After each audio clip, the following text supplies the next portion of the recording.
Mga negosyong walang lugi ngayong 2026. Ito ang isa sa pinakahinahanap ng maraming tao ngayon. Kaya naman talagang nag-research ako ng mga negosyong may mataas na demand ngayong taon para maibahagi ko sa inyo. Kaya kung gusto mo ring kumita ngayong 2026 at naghahanap ka ng negosyong pwedeng simulan, siguraduhin panoorin mo ito hanggang dulo. Dahil sa video na ito, pag-uusapan natin ang 8 negosyong malakas ang demand, patok at pwedeng maging negosyong walang lugi kung marunong kang magpatakbo. Pero kung baguhan ka pa lang, huwag kang mag-alala dahil magbabahagi rin ako ng ilang tips kung paano ito palakasin. Ang number 1 ay lechon manok business. Ang lechon manok business ay isa sa mga negosyong talagang malakas ang demand ngayong 2026 dahil isa ito sa mga pagkaing paborito ng maraming Pilipino. Kapag may tamad magluto sa bahay, may biglaang bisita, may inuman o gusto lang ng masarap na ulam, madalas lechon manok agad ang naiisip bilhin. Kaya naman halos araw-araw may bumibili nito. At ang maganda rito, hindi mo kailangan ng sobrang laking puhunan para simulan ito. Maraming ang nagsisimula lang sa maliit na pwesto sa gilid ng kalsada o tapat ng palengke. Basta maganda ang pwesto at masarap ang timpla mo, malaki ang chance na magkaroon ka ng mga suking customer. Isa pa sa dahilan kung bakit pwedeng maging negosyong walang lugi ito ay dahil mabilis umikot ang produkto. Hindi ito tulad ng ibang negosyo na matagal bago mabenta ang paninda. Sa lechon manok business, kadalasan ubos agad bago sumapit ang alas 9. Kaya kapag marunong kang mag-estimate ng tamang dami ng iluluto, mas maiiwasan mo ang sayang sa paninda. At kahit maraming kakompetensya, hindi ibig sabihin nun na mahina na agad ang negosyo. Sa katunayan, ang ibig sabihin ay malakas talaga ang demand sa ganitong negosyo. Ang importante ay may sarili kang diskarte, pwedeng sa timpla, presyo o customer service. Dahil minsan hindi lang lasa ang dahilan kung bakit bumabalik ang customer, kundi pati consistency ng negosyo mo. At habang tumatagal, pwede mo pa itong palakihin sa pamamagitan ng pagdagdag ng liempo, ihaw-ihaw o delivery service. Kaya kung naghahanap ka ng negosyong pagkain na malakas ang demand at pwedeng pagkakitaan araw-araw ngayong 2026, isa talaga ang lechon manok business sa mga negosyong dapat mong pagtuunan ng pansin. Ang number 2 naman ay iced coffee business. Napansin mo ba na kahit sobrang init man o maulan, parang hindi nawawala ang mga taong bumibili ng iced coffee? Lalo na yung mga empleyado, marami sa kanila talagang naghahanap ng pampagising, pampalamig, o minsan pangpawala lang ng stress. Kaya naman isa ang iced coffee business sa mga negosyong pwedeng maging walang lugi ngayong 2026 kung marunong kang dumiskarte. Ang maganda kasi dito, kahit maliit na setup sa harap ng bahay, gilid ng kalsada o sa mga lugar na maraming tao ang dumadaan, sigurado ka nang makakabenta. At ang isa pang advantage nito, mataas ang tubo kada baso. Yung ibang iced coffee na mabibili mo ng murang puhunan na ibibenta ng halos doble o triple ang presyo. At aminin natin na uso na talaga ngayon ang iced coffee culture. Marami ang hindi na lang bumibili dahil gusto nila ng kape. Minsan parte na talaga ito ng lifestyle nila. Kaya kahit may ibang coffee shop sa paligid, basta masarap ang timpla mo at abot kaya ang presyo, babalikan ka talaga ng customer. Ang sikreto lang dito ay consistency. Dapat masarap lagi ang timpla, malinis ang preparation, at marunong kang pumili ng magandang pwesto. At kapag nagawa mo yan, malaki ang chance na maging suki mo sila araw-araw. At kapag nagkaroon ka ng loyal customers, doon mas lalakas ang kita mo. Kaya kung naghahanap ka ng negosyong swak ngayong 2026, madaling simulan at mataas ang demand, malaking opportunity talaga ang iced coffee business. Ang number 3 ay shawarma business. Sa totoo lang, isa sa mga pagkain na halos hindi nawawala sa kalsada, food parks o kahit malapit sa schools at terminals ay shawarma. Dahil para sa maraming tao, ito na yung tipong busog ka na, masarap pa. Kaya naman ngayong 2026, isa talaga ang shawarma business sa mga negosyong pwedeng maging walang lugi kapag tama ang pwesto at tama ang pagpapatakbo. Ang maganda kasi sa shawarma, pasok ito sa budget ng karamihan. Kaya kapag may naghahanap ng mabilis, sulit at masarap na pagkain, shawarma agad ang isa sa pinipili nila. At dahil madaling kainin at convenient dalhin, marami talaga ang bumabalik lalo na kapag nagustuhan nila ang sauce at timpla ng karne mo. Hindi rin ito nangangailangan ng sobrang laking kapital. Maraming ang nagsisimula lang sa maliit na stall o simpleng food cart. Basta maayos ang presentation, mabango ang luto, at malinis tingnan, siguradong mapapansin ka agad ng mga tao. At isa pa, Pwede mo ring dagdagan ang menu tulad ng buy one take one,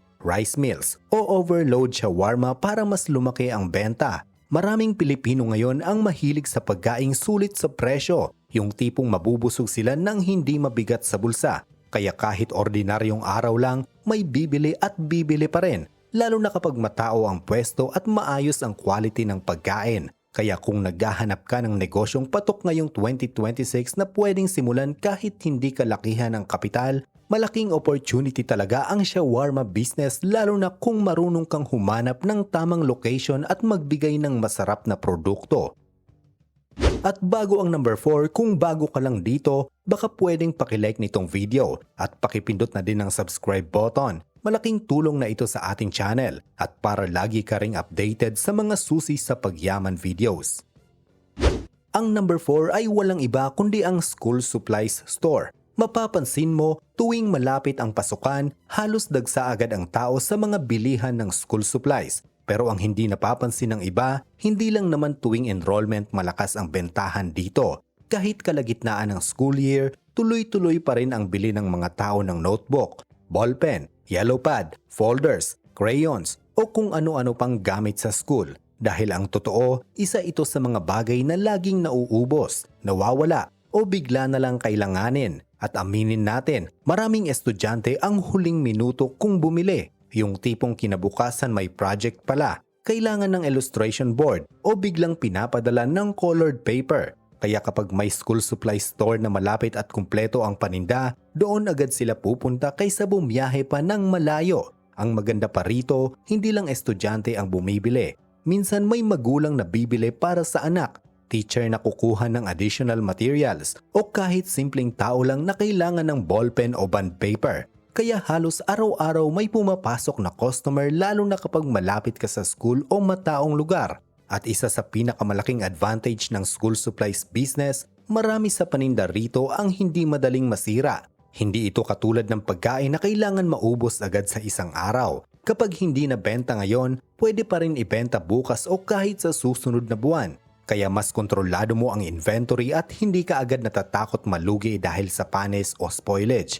Kaya kung iisipin, isa talaga ito sa mga negosyong may tuloy-tuloy na galaw taon-taon. Dahil habang may mga nag-aaral, may bibili at bibili pa rin ng school supplies. At kapag nakilala ang pwesto mo bilang kumpleto at madaling lapitan, malaki ang chance na magkaroon ka ng suking paulit-ulit bumabalik.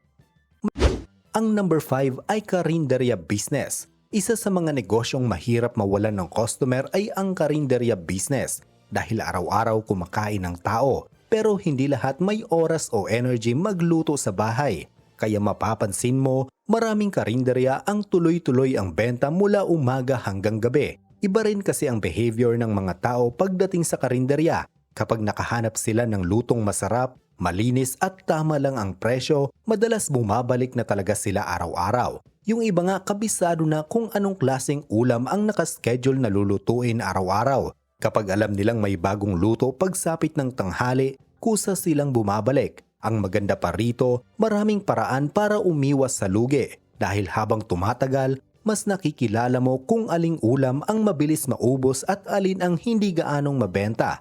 Kaya natututo kang mag-adjust ng dami ng niluluto imbes na sumobra. At karamihan sa malalakas na karinderya, hindi naman bongga ang pwesto. Madalas simple lang pero dinadayo dahil sa lasa at consistency. Maraming tao ang mas gusto pa rin ng lutong bahay kumpara sa fast food araw-araw. Kaya basta maayos ang timpla, malinis ang pagkain at marunong kang makisama sa customer, siguradong magkakaroon ka ng mga suking babalik-balikan ang karinderya mo.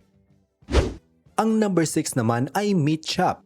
Kahit gaano kamahal ang bilihin ngayon, hindi pa rin nawawala ang mga taong bumibili ng karne. Kahit sino pa bibili at bibili pa rin ng karne para may maiulam sa bahay. Kaya naman isa ang meat shop sa mga negosyong may tuloy-tuloy na galaw ngayong 2026, lalo na kapag sariwa at maayos ang pwesto mo.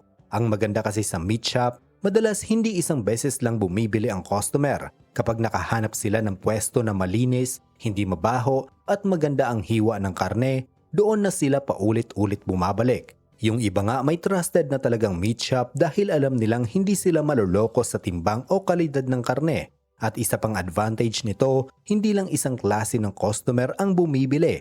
May bumibili para pang ulam, may panghanda, may pang negosyo at meron ding pang maramihan kapag may okasyon. Kaya kapag marunong kang mag-handle ng customers, mabilis kang magkakaroon ng regular buyers. Ang isa pang maganda rito, mabilis umikot ang paninda lalo na kapag nasa tamang lokasyon ka. At habang tumatagal, mas nakikilala mo kung anong parte ng karne ang mabilis maubos at anong oras malakas ang bentahan. Doon pumapasok ang diskarte para maiwasan ang sobrang stock at mas makontrol ang kita. Kaya naman ang meat shop ay isa sa mga negosyong may realistic na tuloy-tuloy na demand ngayong 2026. Dahil hanggat may mga taong naghahanda ng pagkain araw-araw, may bibili at bibili pa rin ng karne. Ang number 7 ay pizza business. Minsan kahit kakakain lang ng tao, kapag may dumating na pizza sa harap nila, napapakain pa rin sila. Ganyan kalakas ang hatak ng pizza sa maraming Pilipino ngayon. Kaya hindi nakapagtataka kung bakit kahit ngayong 2026 na, marami pa ring pizza business ang tuloy-tuloy ang benta lalo na sa mga lugar na matao at mahilig sa food delivery. Ang maganda kasi sa pizza, madalas hindi lang isang tao ang umu-order. Kadalasan may kasamang pamilya, barkada o katrabaho kaya mas lumalaki agad ang order. At dahil pang share talaga ito, maraming beses itong binibili sa isang buwan, lalo na tuwing weekends, sweldo o may simpleng salo-salo. Kapag nagustuhan nila yung dough, sauce at dami ng toppings mo, mataas ang chance na doon na ulit sila o order sa susunod. Kaya malaking factor rito ang maayos na lasa at quality ng ingredients. At mapapansin mo rin ngayong taon, hindi lang malalaking brands ang pinipilahan. Marami ng small pizza businesses ang sumisikat dahil sa unique flavors, sulit na presyo, at magandang feedback online. Kaya kahit simpleng setup lang, basta masarap at maayos ang serbisyo, may chance talagang lumakas. Kaya kung gusto mo ng negosyo na may paulit-ulit na customers at produktong madaling ibenta sa maraming klase ng tao, isa talaga ang pizza business sa may malaking potensyal ngayong 2026. At ang number 8 at panghuli natin ay ang perfume business. Ang bango naman ng pabango mo, isa ito sa pinakamasarap marinig na compliment. At dahil gusto ng maraming tao na mabango sila araw-araw, hindi nawawala ang demand sa perfume business ngayong 2026. Halos lahat gusto ng pabango dahil nakakadagdag ito ng confidence at magandang impression sa ibang tao. At ang maganda sa perfume business, hindi mo kailangan ng malaking puhunan para makapagsimula. Marami ngayon ang nagsisimula lang sa inspired perfumes o maliit na refill station.